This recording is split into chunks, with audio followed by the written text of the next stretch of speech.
Lukisan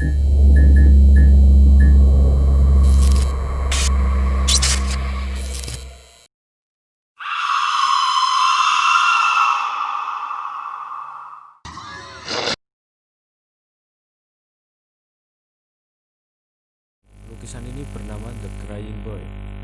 Lukisan ini menggambarkan potret anak laki-laki atau perempuan yang sedang menangis.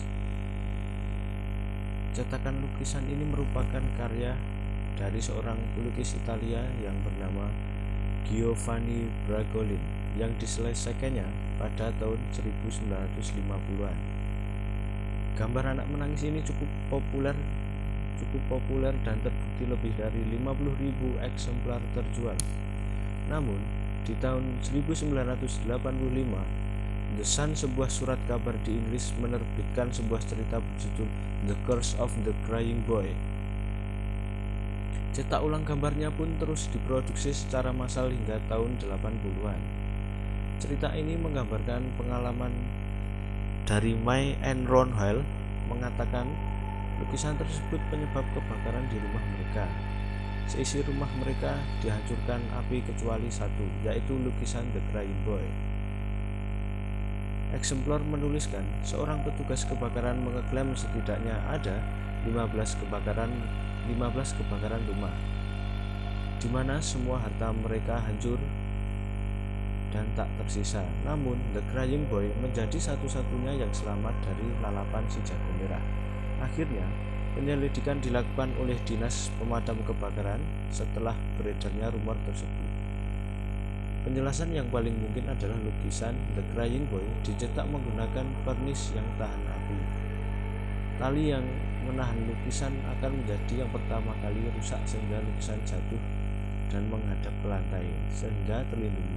Namun teori ini tak sepenuhnya dipercaya, masih banyak pula yang takut dengan kutukan lukisan The Crying Boy. Gimana menurut teman-teman?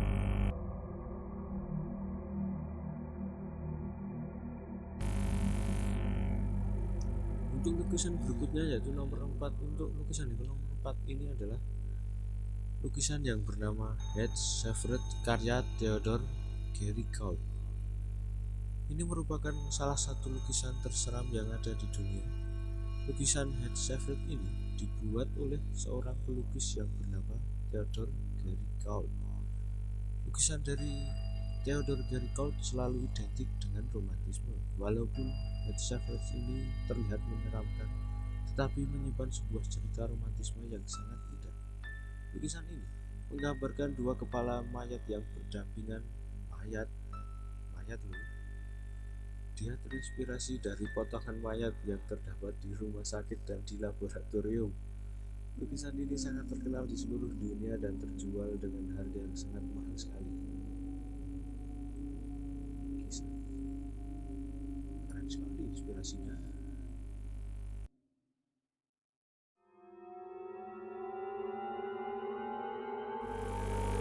Untuk lukisan yang nomor 3 ini yang tidak kalah seram dari nomor 4 dan 5 tadi. Lukisan ini bernama The Hands Resist Him. Pada Februari tahun 2000-an, sebuah akun di eBay memulai sebuah lelang. Barang yang dilelang adalah sebuah lukisan. Lukisan ini mulai jadi urban legend sejak diposting di eBay pada Februari tahun 2000-an. Lukisan ini pertama kali dipamerkan di galeri Los Angeles tahun 1970-an. The Hand Resist Him akhirnya jatuh ke tangan aktor John Marley. Dia terkenal atas perannya sebagai Jack Moss dalam The Godfather. Setelah Marley meninggal, lukisan itu terus berpindah tangan di California sampai akhirnya ditemui di sebuah tempat pelelangan. The Hand Resist Him muncul di situs lelang eBay bulan Februari tahun 2000. Menurut penjualnya, lukisan itu membawa kutukan. Dia bilang kalau karakter dalam lukisan itu bergerak di malam hari dan kadang-kadang hilang dari lukisan itu ke dalam bagian rumah yang ada di lukisan. Namanya tidak diketahui. Juga bilang kalau karakter boneka wanita mengatakan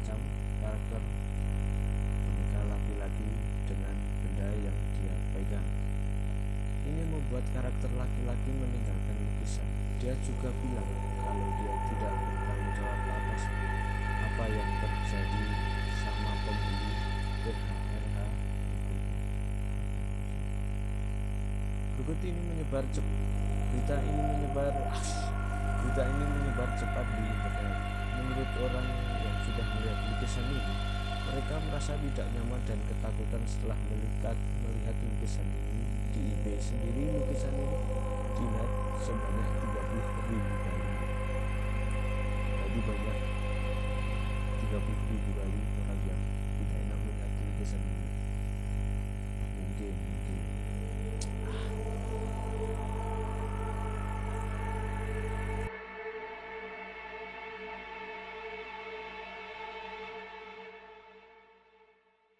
yaitu The Scream, karya pelukis Norwegia.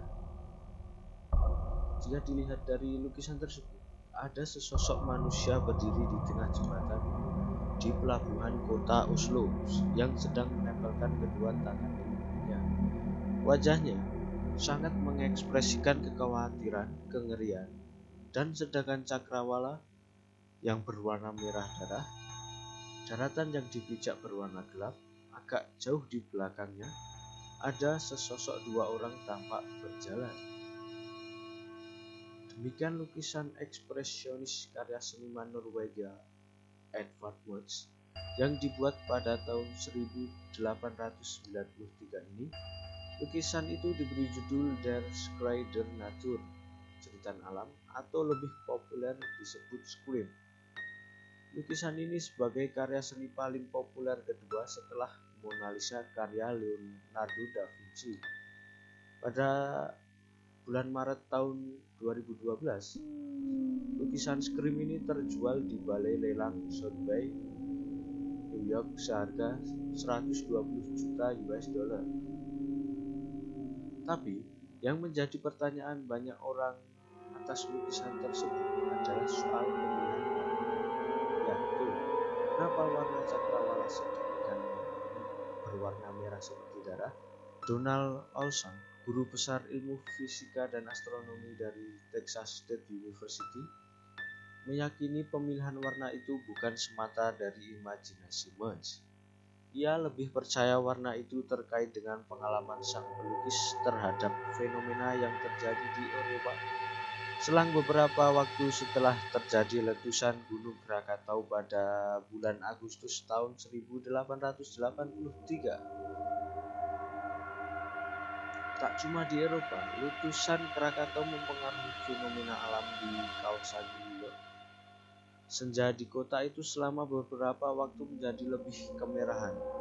Harian The New York Times pada 28 November tahun 1883 melaporkan sekitar pukul 5 sore langit tiba-tiba berwarna merah di ufuk barat. Fenomena tersebut membuat banyak orang di jalanan terkaget-kaget dan berkerumun di sana sini.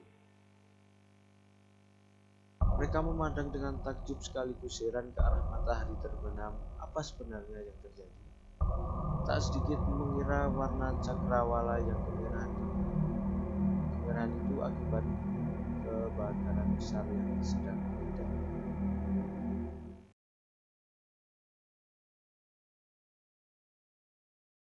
Untuk lukisan yang nomor 1 ini hadir dari negara kita, yaitu negara Indonesia.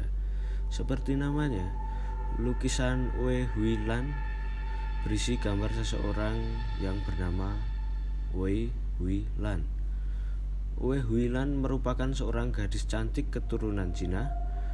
Wei Hui Lan lahir di Semarang pada tanggal 21 Oktober 1889 dan meninggal di Amerika Serikat tahun 1992. Wei Hui Lan bukanlah seorang gadis biasa. Dia merupakan konglomerat di zamannya. Ayahnya bernama Wei Tong Tiong Ham adalah seorang pemilik pabrik gula dan merupakan orang terkaya di Indonesia, bahkan di Asia Tenggara. Hui Lan lahir dari istri pertama ayahnya, Goe Bing Nioi. karena cerita sang ayah memiliki 18 gundi yang telah melahirkan 42 anak. Karena kecantikannya, banyak yang melirik Huilan untuk dijadikan istri. Tapi oleh kakaknya Zhonglan, dia dijodohkan dengan Wellington Ko, seorang duda 32 tahun. Huilan dan Wellington Ko pun menikah pada tahun 1921. Huilan bersedia menikah dengan Wellington Ko karena kagum dengan kecerdasan dan kesopanannya dalam bergaul. Selang 3 tahun dari pernikahannya, sang ayah meninggal secara mendadak. Yang menjadi persoalan adalah warisan yang dibagi tidak merata. Ia meninggalkan sebuah perusahaan yang besar. Pada era pemerintahan Soekarno, perusahaan itu dinasionalisasi dan berganti nama menjadi PT Perkembangan Ekonomi Nasional Raja Wali Nusantara Indonesia. Tak cukup sekali berganti nama, tahun 1971 namanya diganti menjadi PT Raja Wali Nusindo, dan pada tahun 2001 berubah lagi menjadi PT Raja Wali Nusantara Indonesia. Lukisan Oe Huilan merupakan salah satu peninggalan dari Huilan. Selain lukisan, ia juga meninggalkan sebuah buku dengan judul Novice Lasts Forever. Buku ini berkisah perjalanan hidup Huilan yang luar biasa. Lahir dengan kemewahan, kehormatan, banyak materi tapi tidak memunculkan kebahagiaan. Lukisan seram Oe Huilan saat ini berada di Hotel Tugu Malang. Di balik kisah Oe Huilan, si anak raja gula, lukisan seram ini menyimpan banyak tanya. Pelukis dari Oe Huilan tidak diketahui. Menurut beberapa pengunjung hotel, ketika berada di sekitar lukisan, aura dingin sering muncul. Selain itu, bayangan Oe Huilan dicermin dengan rambut terurai panjang dan tatapan mata yang tajam membuat lukisan tampak begitu hidup. Bahkan, ada yang mengaku pernah didatangi Oe Huilan dalam mimpi setelah melihat lukisannya. Kalau teman-teman penasaran mau lihat lukisan tersebut, langsung saja datangi Hotel Tugu yang ada di Malang. Lukisan seram ini ada di sebuah ruangan yang diberi nama The Sugar Baron, sebuah ruangan yang digunakan untuk mengenang sang raja gula dari Semarang. Oke, kalau menurut teman-teman gimana lukisan tersebut? Nilai sendiri ya. Hehe.